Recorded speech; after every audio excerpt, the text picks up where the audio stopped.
Hyderabad film Nagar Deccan kitchen కూల్చివేత కేసుపై నాంపల్లి కోర్టులో విచారణ జరిగింది. వెంకటేష్, దగ్గుబాటి సురేష్ బాబు, రాణా, అభిరామ్లపై కేసు నమోదు చేయాలని ఆదేశించింది కోర్టు. అయితే కోర్టు ఆదేశాలను ధిక్కరించి కూల్చివేతకు పాల్పడ్డారని నందకుమార్ ఫిర్యాదు చేశారు. కోట్ల విలువైన బిల్డింగును ధ్వంసం చేసి ఫర్నిచర్ ఎత్తుకు వెళ్లారని ఫిర్యాదులో పేర్కొన్నారాయన. దీంతో ఐపీసీ 448, 452, 506, 120B కింద కేసు నమోదు చేయాలని చెప్పింది నాంపల్లి క్రిమినల్ కోర్టు.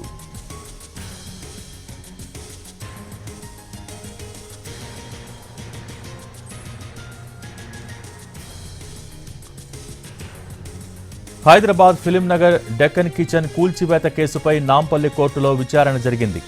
వెంకటేష్, దగ్గుబాటి సురేష్ బాబు, రాణా, అభిరామ్లపై కేసు నమోదు చేయాలని ఆదేశించింది కోర్టు. అయితే కోర్టు ఆదేశాలను ధిక్కరించి కూల్చివేతకు పాల్పడ్డారని నందకుమార్ ఫిర్యాదు చేశారు. కోట్ల విలువైన బిల్డింగును ధ్వంసం చేసి ఫర్నిచర్ ఎత్తుకు వెళ్లారని ఫిర్యాదులో పేర్కొన్నారాయన. దీంతో ఐపీసీ 448, 452, 506, 120B కింద కేసు నమోదు చేయాలని చెప్పింది నాంపల్లి క్రిమినల్ కోర్టు.